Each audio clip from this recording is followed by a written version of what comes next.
This is Bold TV.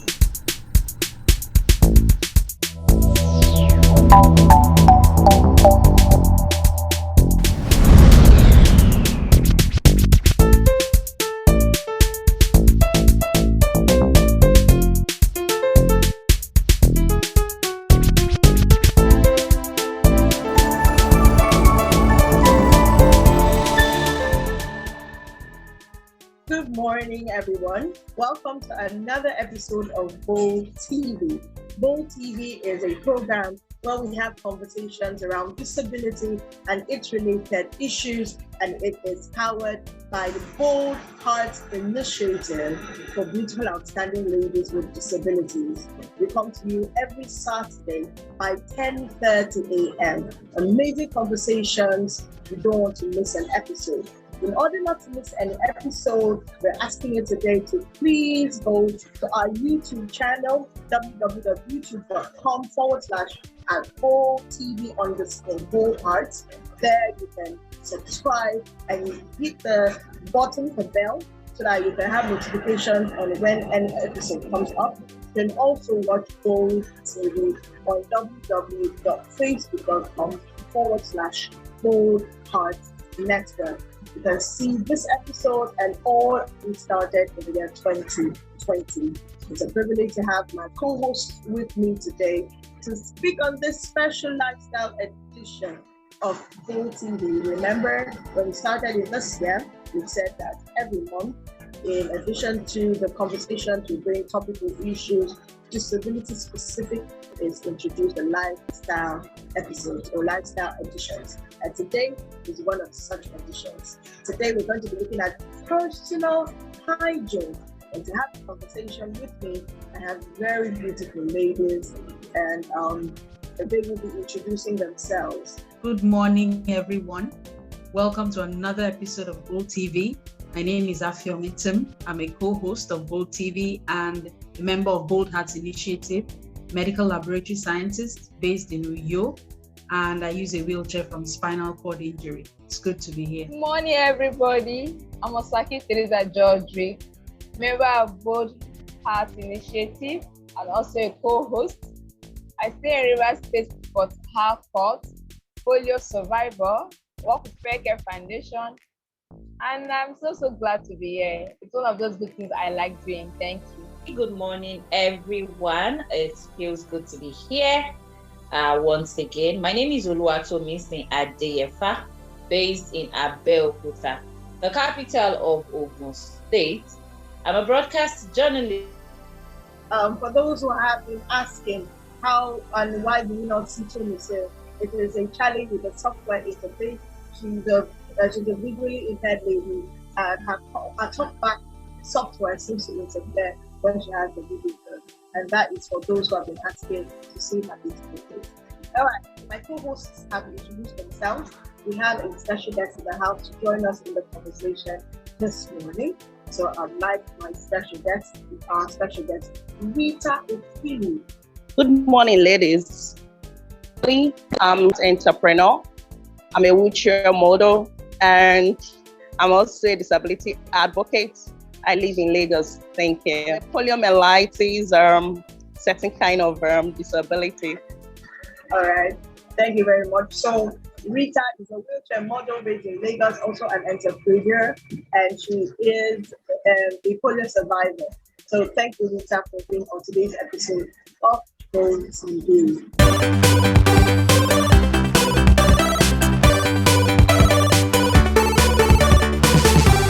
All right, welcome back, everyone. So like I earlier said, today is our special lifestyle episode of Bold TV.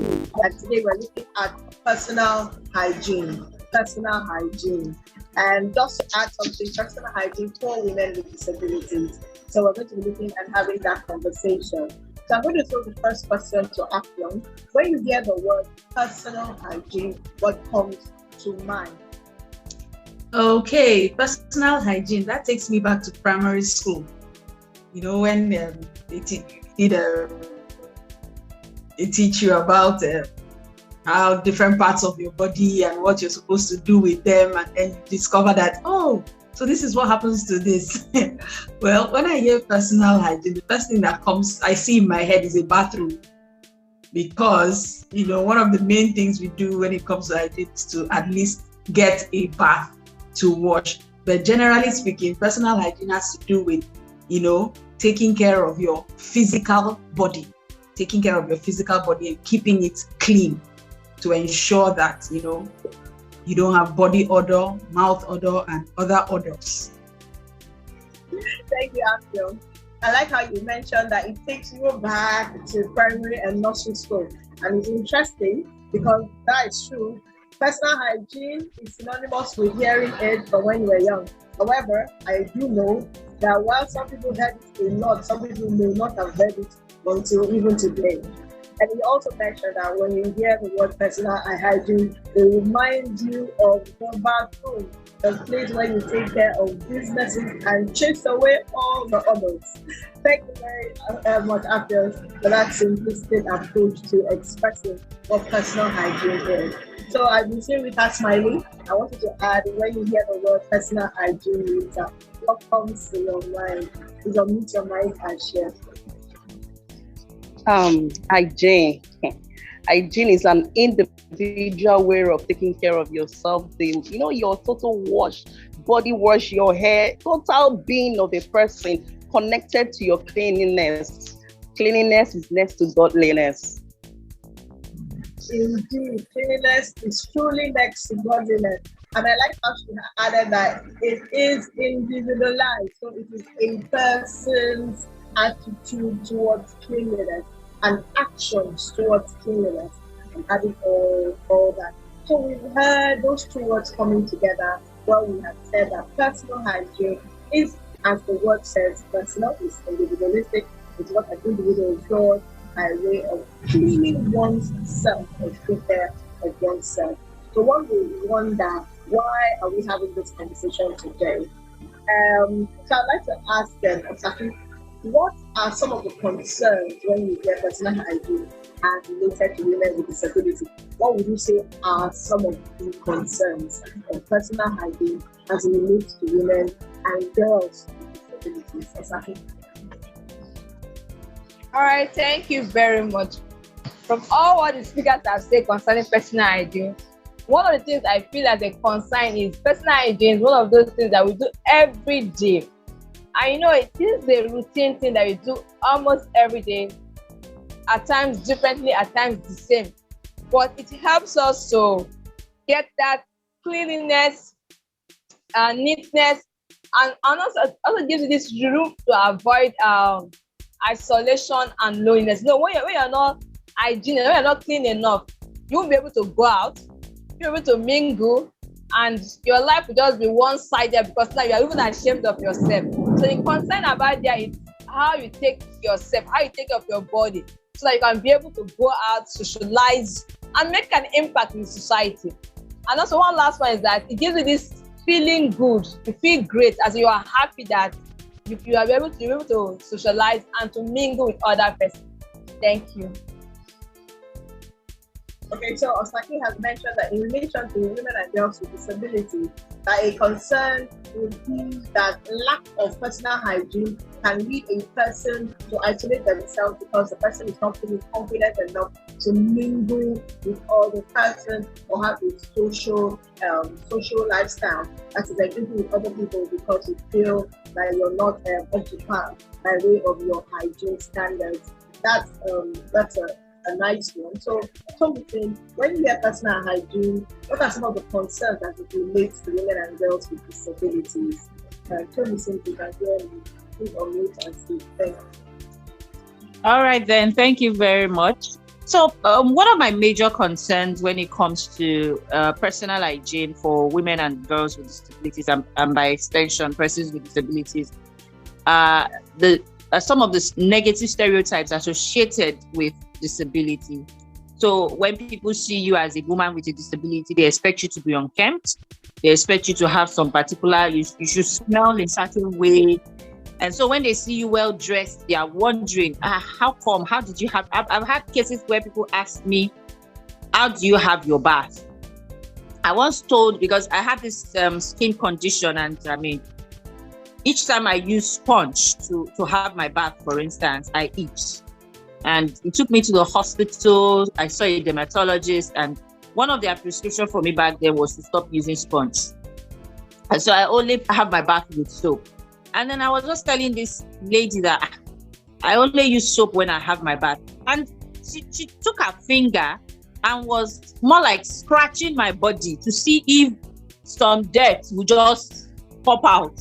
Because, I mean, she feels that how can somebody who obviously cannot see and then doesn't use sponge have a clean body?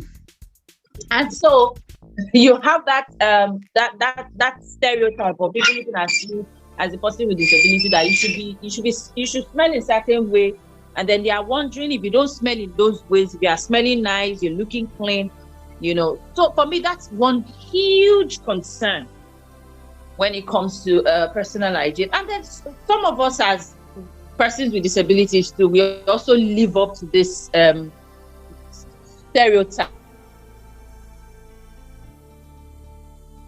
You know, some of us don't really care. Some of us, you know, we make excuses for not caring. We'll be like, who is looking at me? Who is watching me? Is it me that they are looking at? You know, and so that for me is a huge concern when it comes to the issue around personal hygiene. Wow, great points raised. The issue of negative stereotypes associated with disability when it comes to self-care is a real thing. People have a certain notion of what disability looks like, and it is not a pretty picture. The picture of that a lot of persons have in their minds of persons with disabilities is somebody who is beggarly, down on the ground, dusty, and looking sad. Even somebody invading your personal space because you even bother to share with her your routine is, for me, very sad, because you doing that because you cannot visually see her coming to you to be checking her body and things like that. I've had that experience where I was going to a place, and so I mean, from time, before disability, after disability, I've known that, you know, dress sense, you know, looking good is good business. So you cannot dance like there's no controversy, I mean, no compromising that. And somebody told me that because I know that she perceived that because I look nice, wore shoes, and then somehow the other persons with disabilities that were coming there, like Thomason and said, sometimes people even live up to that expectation of not looking nice. And she came and told me that, am I serious at all? I was like, excuse me. She said, why am I always coming? I don't look as if I'm serious. I'm always, you know, it's either this dress or that dress. And I was like, excuse me. So you prefer if I look down so that you can tell me sorry, Abby? I don't look like somebody should be telling sorry. So yes, negative stereotypes are associated with how persons with disabilities should look and care for themselves. And sometimes, unfortunately, a lot of persons with disabilities and women do not bother with the routine of taking care of themselves. After we can speak on this, so we can jump on another question. I can go ahead and speak to some of the concerns.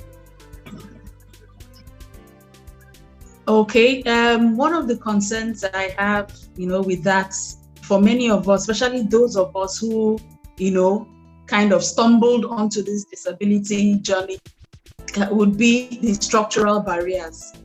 For many people with disabilities, you know, access to, you know, privacy and space for them to actually take time to indulge in, you know, personal grooming can be a problem. So many of them are probably either forced to forego, you know, carrying out personal hygiene practices, or they may have to make do with whatever is available. For example, there are some buildings you see where maybe if a person with a wheelchair, you know, needed to access, you know, we've seen that issue, you know, maybe you travel, you go somewhere and you can't access the bathroom. Some bathrooms are actually designed for aliens, because even some human able-bodied or disabled human beings can't access those bathrooms. Some toilets you virtually have to go sideways, like you see in cartoons, to get in, because the doorways are the things I have seen. So you go somewhere and I start locating the bathroom to see if it is a broom closet or it's actually a bathroom. structural barriers make it so difficult. So you just wonder, why bother? Why bother? Because when you know at every turn, there's no encouragement for you to actually do these things. So for some of these people who may not be able to afford accommodation that has, accessible bathrooms and toilets, some of them, it can be a challenge. And if they don't know where to reach out to get help on alternative ways of, carrying out these practices, it can also be a problem. Wow, actually you hit like a major nail on the head, because structural barriers, accessibility issues to wash facilities are a big concern for a lot of persons with disabilities who use mobility aids to be able to move from place to place. I know that even in my house, they have to take out the door in the bedroom. You see the door right behind me. They have to take out the door for me to access the bedroom. So I'm imagining persons who are not in their own houses and live in rented apartments where they cannot tamper with the structure, and then they are stuck with having to, struggle with how to go about their daily routine and all that. However, having said that, one of the things I know about being a person or a woman, or identifying as a woman with disability, is this: we are very resilient. We are also very intelligent. So we always come up with ways to get things done when we do not have access to the conventional method. So having said that, accessibility to wash facilities is a barrier for a lot of women with disabilities and persons with disabilities to be able to have personal hygiene on a daily or a routine basis. What I'm saying today, explaining to that, is the fact that I can assure you that there are other creative ways to ensure that you get the business done. Having said that, and to be able to support somebody and motivate somebody of the seeming hurdles that can't having personal hygiene as a routine, I would like to ask, what are some of the benefits of having or carrying out personal hygiene, or doing personal hygiene, or ensuring that you have a personal hygiene? Rita, let me ask this question. What are, you can mention 2 benefits. Go ahead, Rita. One, the benefit is that you're comfortable. When you are neat, there is this comfortable that you have inside of you, this conviction that I dressed late. You must not break your account to dress neat. What you have, wash it and let it be clean, and you're comfortable. Another thing is that you are disease-free. Disease can never come to someone who is neat. It's never. Some infection cannot come if you are neat. There are proper way of taking care of yourself. Once you've done that, you are free of disease. So it's one of the huge benefits for you to be neat. Thank you. Wow, amazing contributions. Key issue, you'll be disease-free. Have you not wondered why, when we have pandemics and epidemics, one of the solutions is that hand washing? When there was the COVID-19 pandemic, there was this about hand washing, the Ebola hand washing. It kind of points to the layman that hygiene for a person, for a person, is crucial to what the thing is. Because the openings of a man, be it the mouth, the eyes, the ears, the nose, the back, the under, have contact with hands, with yourself and the environment. So you have access or doorways that germs and viruses and bacteria can come in to cause harm. So personal hygiene, one of the benefits is rewards of diseases. So I'd like Osaki, go ahead and mention 1 or 2 benefits of personal hygiene. Thank you very much. The first benefit I have for personal hygiene is it gives you room for social and professional acceptance. You're happy to go out with people, and also it helps avoid pain. If you don't have infection, there is no pain. If you are free from germs and disease, you are okay, you are healthy, and you have life to live. So it gives you more life to live. Thank you. So Osaki has spoken to the social area benefit of personal hygiene. You do not feel like an outcast somebody who comes in and every time they come in, people are looking for where to keep their nose, or they are trying to, not embarrass you by, not shooting away when you're talking. So it allows you to be a sociable person, and it also has added health benefits of, once again, warding off infection that can present as pain. Afia, can you add 1 or 2 benefits, for personal hygiene? Go ahead, please. For this, okay. Yes, thank you. For the sake of your mental health, there is a reason that when you take your bath, you feel refreshed. So for the sake of your mental health, please take a bath. Like Freki said, every other person deserves to breathe oxygen, not a gas they don't know where it's coming from. So please take your bath so that James and their village people will not come near you. And not just that, you will feel good about yourself.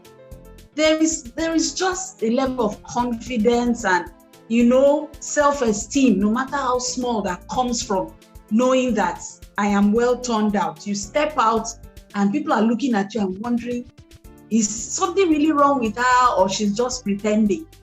Personally, I like it when they are confused, because when I turn out, they don't know, is she? And I'm like, yes, it's me. I am here. Take a good look. So there is that, boost your self-esteem. So please help yourself. You, like Rita said, you don't need to break the bank. You don't need to go on. Even if it's okrika you're wearing, where you garnish that okrika very well and come out. Packaging. Take your bath. You smell good. You look good. It does wonders for your mind. Amazing. Afia has said that it does wonders in boosting your self-confidence and your self-esteem.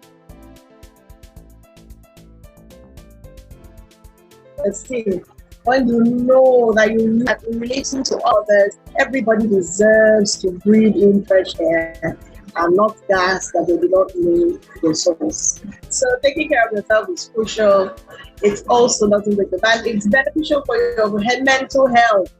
Imagine if every time you come around, people are adverse to you, and then all of a sudden you think it's because of disability. But it's not because of disability. It's not because of attitudinal barrier to disability, but rather it is personal hygiene barrier that is causing that warding off where somebody is trying to stay away from you. And imagine what that would do to a person psychologically. All of a sudden you want to isolate yourself. You feel, oh, people don't like me. It's because of small things, because they don't like you, but just that when you come around, wow, and you feel embarrassed. So let us not, because it's easy for us in our community to blame everything on disability. Let's not be quick. Just ask yourself, when I come into a space, the air that we're breathing, does it change? Or is it better? Or is it worse?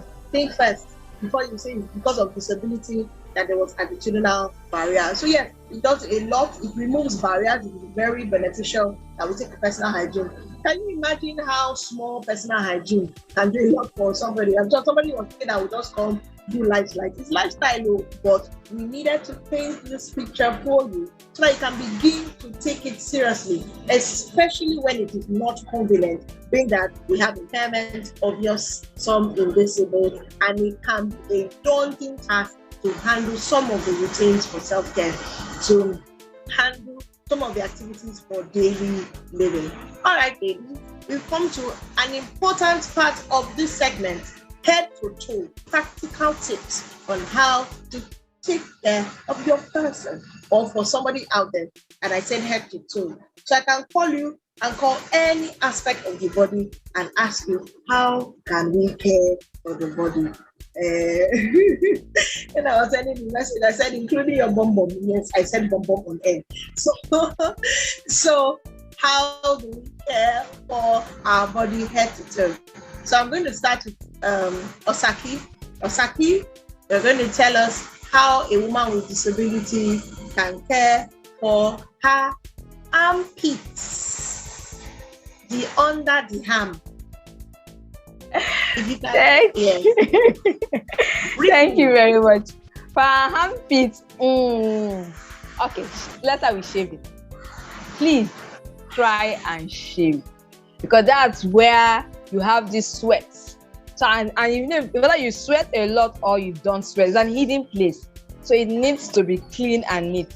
Start with shaving. After shaving, you wash regularly every day to take your bath. And finally, if you have a odor control like deodorant or spray, please try and use any of them. Thank you. Okay, so you're surprised that I started with the armpit because that place in the body, that, under the arm, it's a small place, but it's a big issue. So she has talked about shaving the hairs because we have sweat glands, a lot of sweat glands in that part of the body.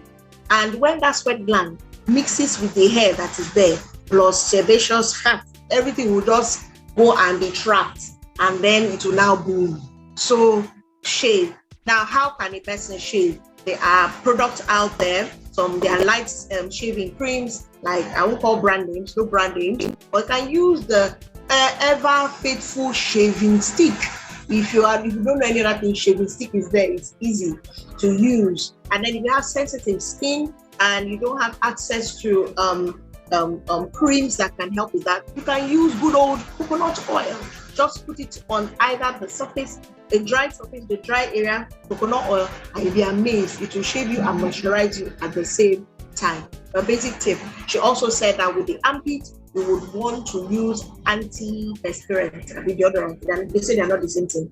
One stops you from sweating, one helps the odor in that area. So you can use a deodorant or antiperspirant. They come in the form of roll-ons or spray. And no, it is not devilish to use deodorant or antiperspirant, because some people say, yeah, let's not go there. But there's nothing spiritual or unspiritual about using deodorant. So in a nutshell, if you don't have, people also say you can use powder.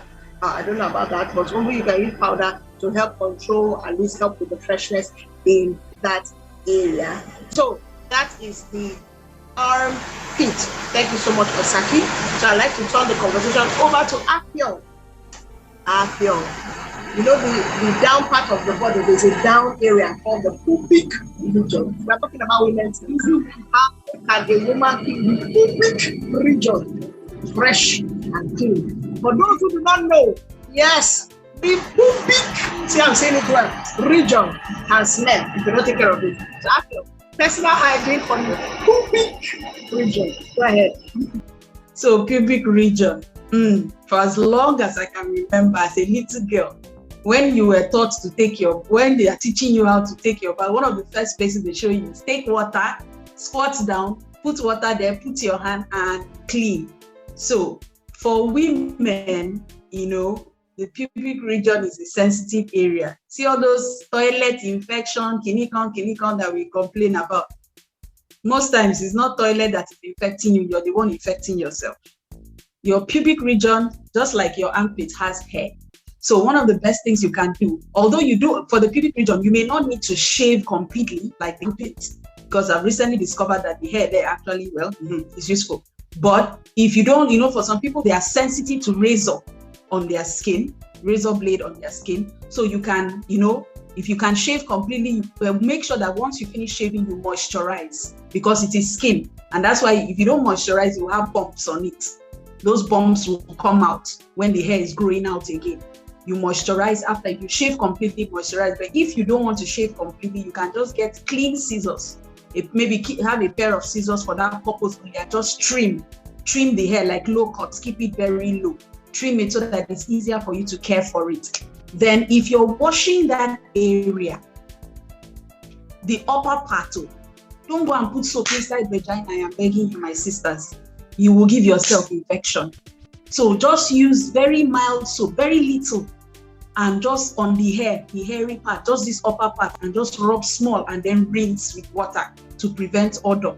But for the inside, the pubic area is the part on top where there is hair, but for the inside, just water alone is okay. As you're taking your bath, just take some water, pour, and use your hands to wash. That is okay. You clean and it will keep you clean.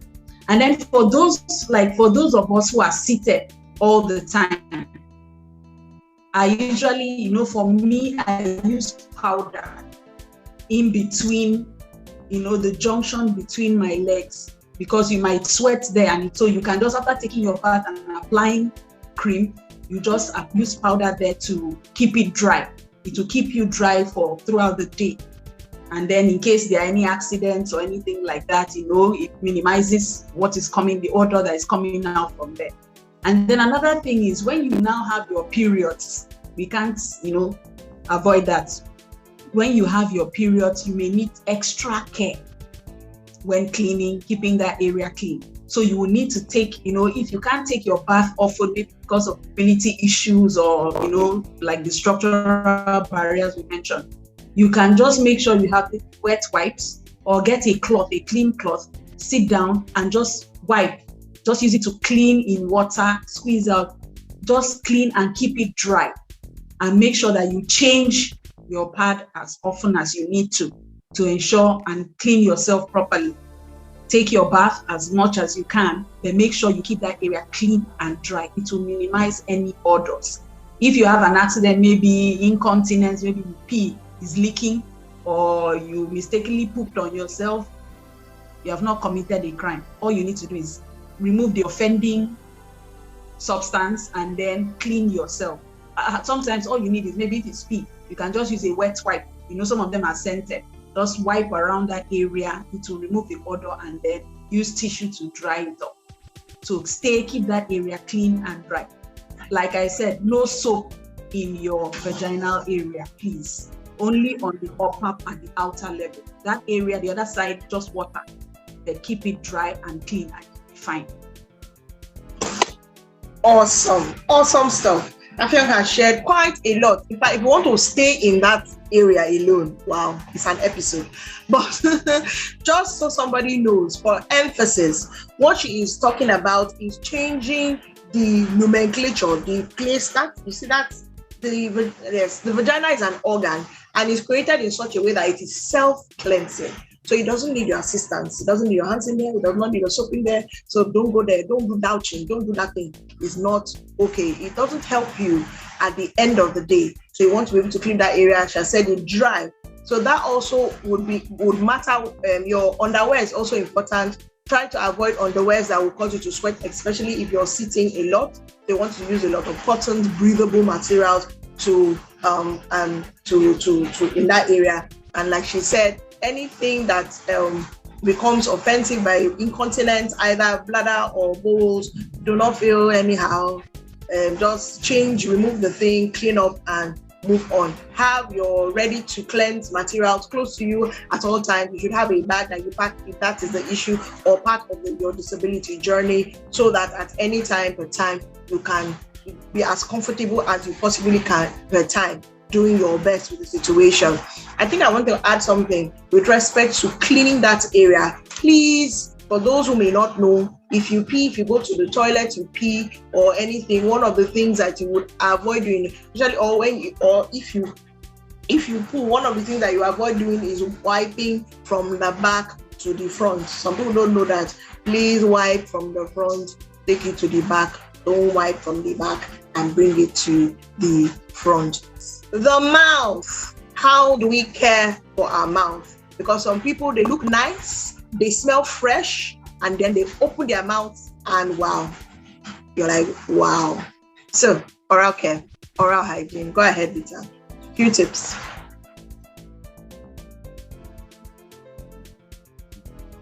Thank you.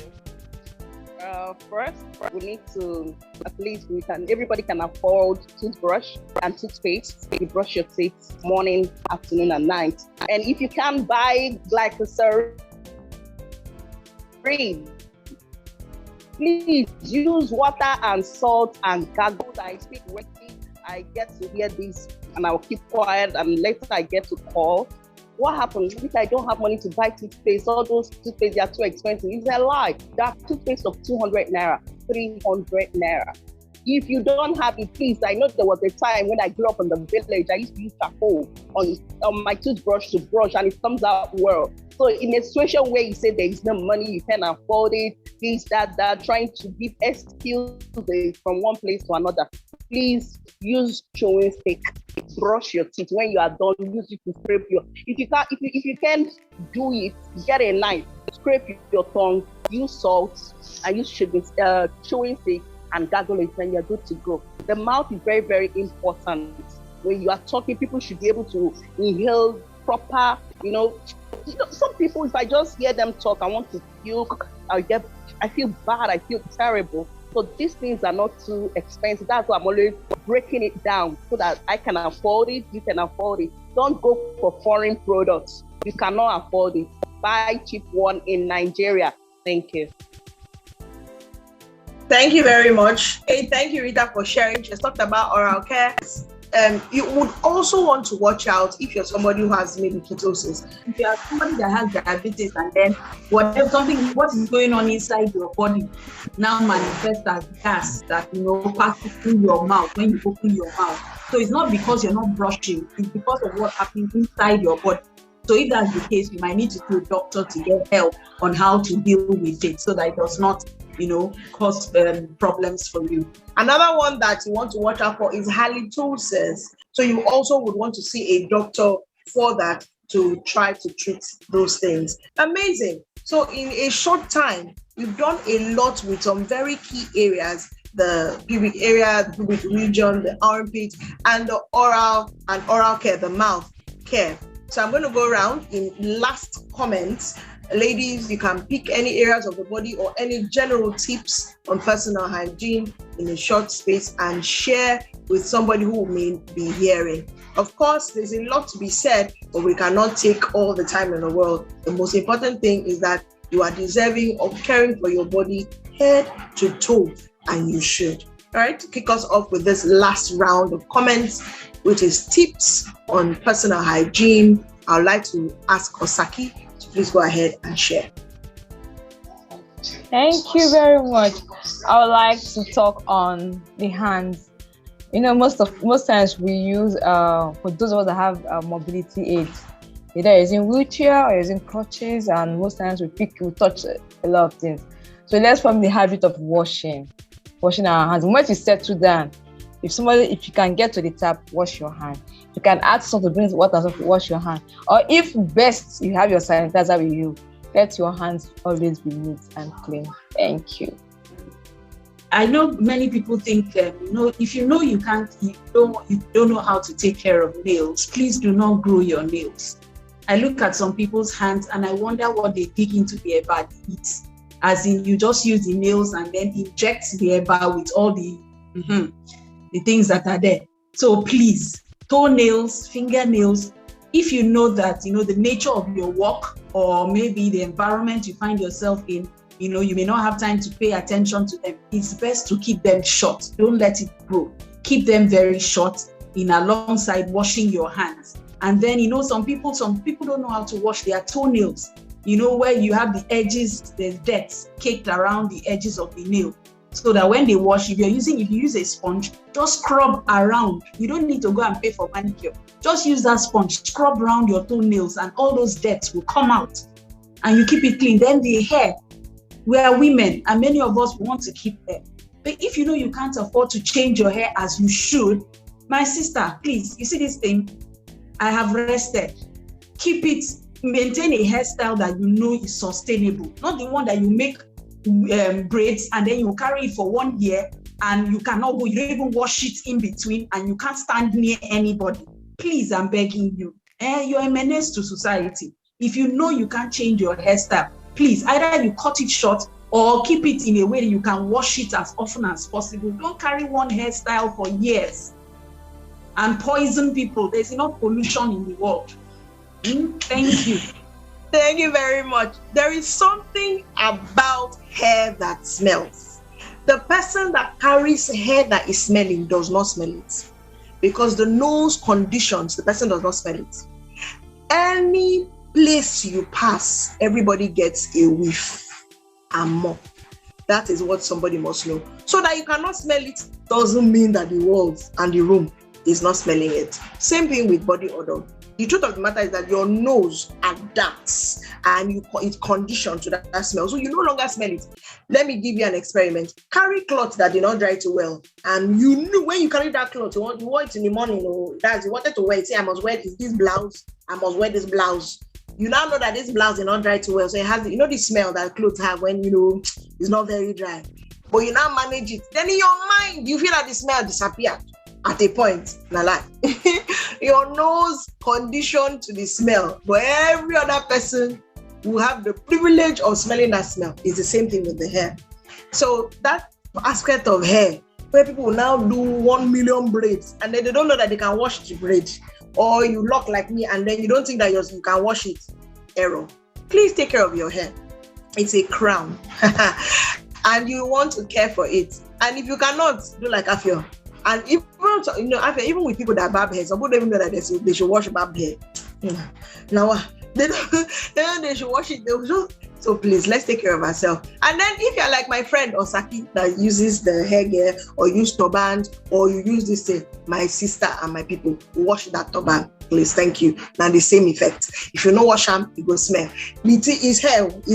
The same thing that happens in the armpit and the pubic region, it is hair, even worse here. Don't think that air will help it. It will also take oils and sweats. They will stay and then they will come out and be like, gas that comes out from this thing. So let's care for our head gears. If you use a turban, hijab, whatever it is that you use on your hair should also be washed. Wash the hair under it. Wash the head gear on top of it.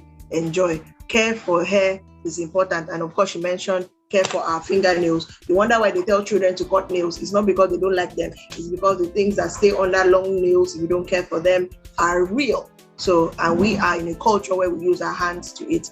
I haven't used my hands to eat in a very long time, but most people do. So care for your nails. All right, Rita, any tips you have for us on personal hygiene? Please unmute your mic and share. Thank you. Yes. Our clothing as a person, a woman with or without disability, our clothes are very, very important that we wash our clothes with soap, detergents. It's very cheap, people can afford it. Please wash it, and we'll not just wash it, allow it to dry. When it dries, if you can iron it, fine. If you can't iron it, please fold it, let it be neat. Your wardrobe, your room, anything that has to do with us, our body, our shoes, please try and keep them clean and dry. And that's it, we're good to go. Thank you. Wow, thank you so much. We know when you say personal, we think of our bodies. We don't remember what we put on our bodies, the clothes. People don't know that there's a right way to wash and a wrong way to wash. Some people just put the thing inside the soap. As far as soap, don't touch them. Then they now rinse it and hang it. They don't forget that they should actually take time to wash the pits, the edges, the neck, and things like that, and then rinse properly to remove soddy remnants from detergent. There's really no assumption when it comes to, us and women. We would say everything because we're not going to assume that people know. I also know for a fact that a lot of children with disabilities are not raised like other children without disabilities. Sometimes out of love, out of protection, they're excluded from taking care of themselves. And it's erroneous on the part of parents not to show your child how to actually take care of herself. That a child has a disability doesn't mean that that child cannot take care of themselves. You can show the child how to begin to adapt, to also do some things and care for themselves. So, having said that, we've come to the end of this episode of Bold TV. There's so much to say, but we cannot say all. But I know that the small or the much that we have said about some crucial parts of the body, about the accessories that we use on our bodies, would help somebody to be better presented, just be better put together. Don't toe the line that everybody feels that a person with disability should look dirty and look, haggard. But even personal hygiene is your assistive device. The other day, one lady came for a program, and by the time they lifted her wheelchair, I thought something happened. In fact, I thought that there was a sandstorm because the sand and the dust that from the chair. I was like, is somebody sitting on that chair? So that's a different conversation, but it's your personal effects. Keep it clean. The wheelchair, I know, but keep it clean because you will touch it and then you will touch another thing. So keep it clean. Your crutches, keep it clean. Whatever your white skin, keep it clean. It's still a personal effect. So keep it clean.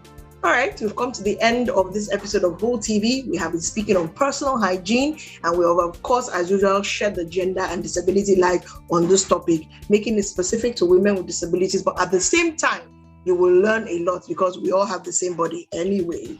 So until we come your way, same station, which is on YouTube, www.youtube.com/boldtv_boldhearts, or on our Facebook channel, www.facebook.com/boldhearts network. We want you to go there, like, share this episode, let the message go far. Say thank you, be with us. And if you want to support us, we ask that you reach out. Our email is right there, boldheartsnetwork.info@gmail.com. Reach out to us, and if you feel you can be a guest maybe you're a disability advocate or you're interested in women gender issues, reach out. You can be a guest on Bold TV. All right, ladies, we have been talking since, telling them that we are smelling fresh. So open your mouths. You can't smell it. I know it's smelling nice. Your fresh smelling mouth and your beautiful clean self. And unmute your microphone and say bye. Oh my God. Bye. We can't hear the bye. After is busy blushing with that one. Bye. Bye. Thanks.